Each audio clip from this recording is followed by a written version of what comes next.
Okay, the easiest way to get that one wheel off the ground is just to back it up on 2x4s. But don't go over, because this will happen. I thought that was neat. I just added that little excitement in what we're doing here. Okay.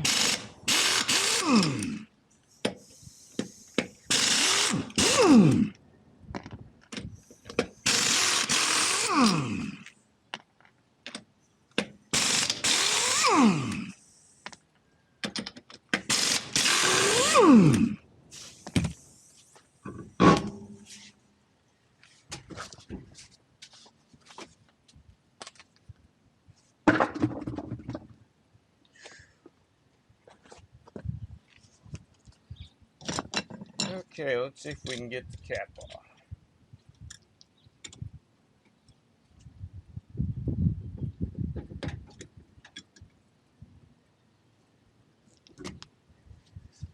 There's the cap. Look at all the grease this guy's got in here. Ridiculous.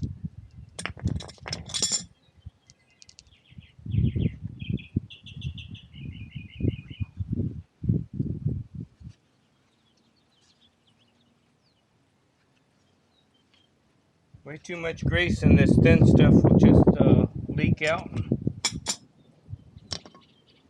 Take the cotter pin out.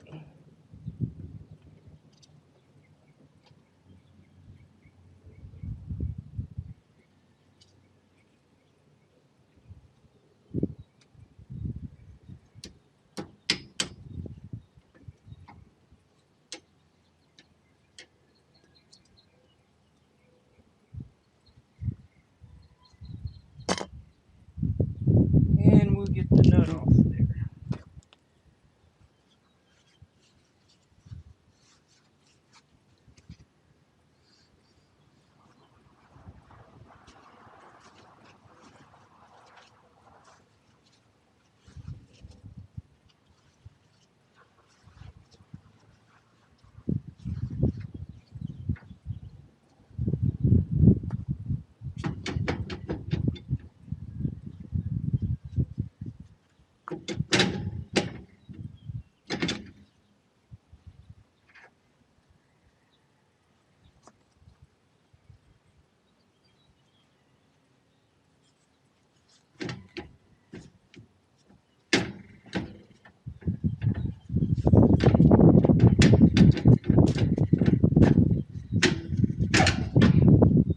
There we go. Like it's in good shape. Magnet's good. Alright, now we're going to clean up the bearings and the hub. And look at all this grease in here. There was no need for this much grease in this hub. I've already taken out quite a bit. All that's off the bearings and more and more and more. I'm going to clean all this up out of here. And we're going to put in the right stuff. So give me a moment to do that. Okay, we're going to pack these bearings. We've got this all cleaned up. Got all the grease out of there. I got the bearings cleaned.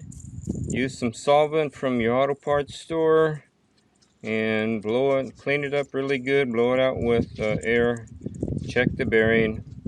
Make sure it's not turning blue or anything.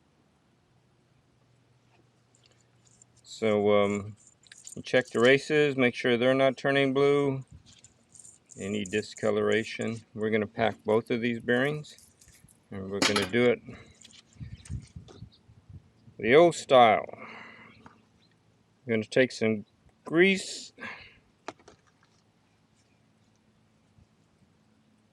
We'll get a shot of that grease and get done packing the bearing here. We're good. Okay, we're gonna take this bearing like this, and we're gonna shove that grease up in there, going like this in the palm of your hand, till you see it come out the other side of the bearings, and there it is. See that? Let me get you a shot of that grease. It's laying over there on the chair. Go pick it up, that tube.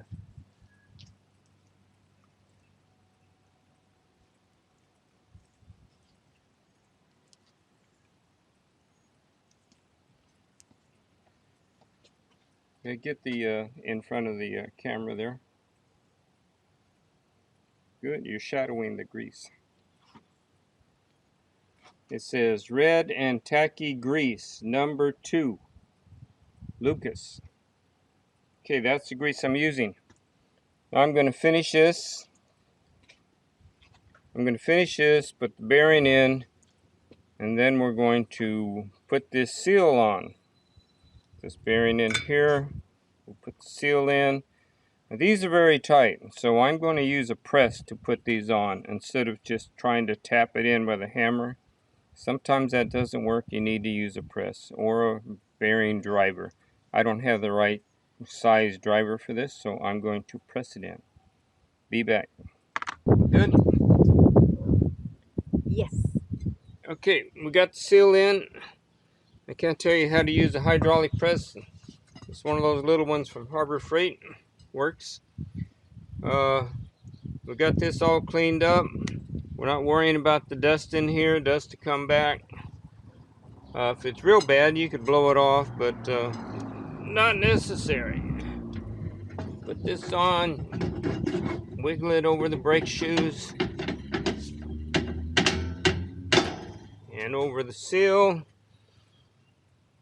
One thing I didn't show you is to take your seal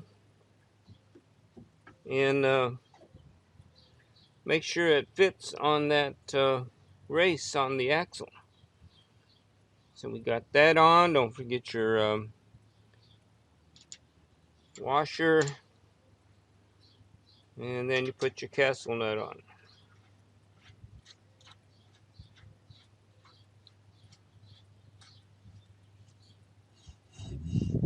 Good. Now we can take a big pair of pliers, anything that'll fit the nut.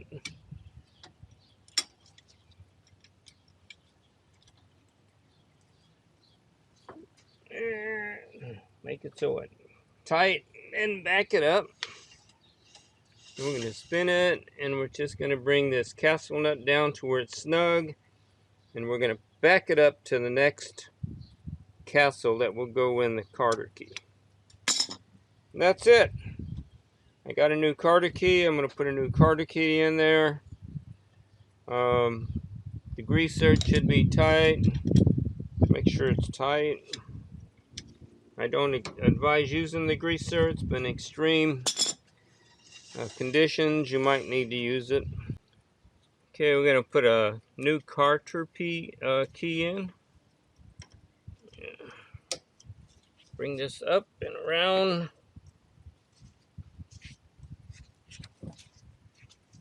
My camera is really close, so I'm trying to dodge my camera.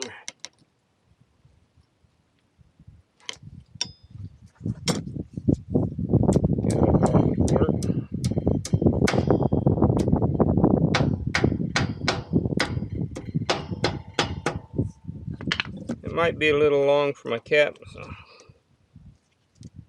cut a little piece off there. That works.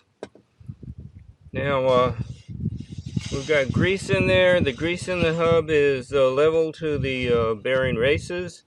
It's not gobbed in there. This is our cap, and of course we have a rubber piece that goes in this. Then this goes on here, just like that. And you might be very careful hammering this in. This is not a, an oil seal, but as long as the grease isn't coming out to the hub, we're doing just fine. So we'll just hammer this in. See how easy it is. Not easy to hammer in. So There's one left. there you go.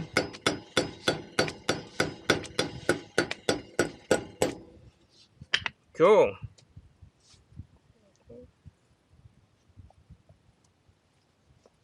Goes right in there like that. You're set.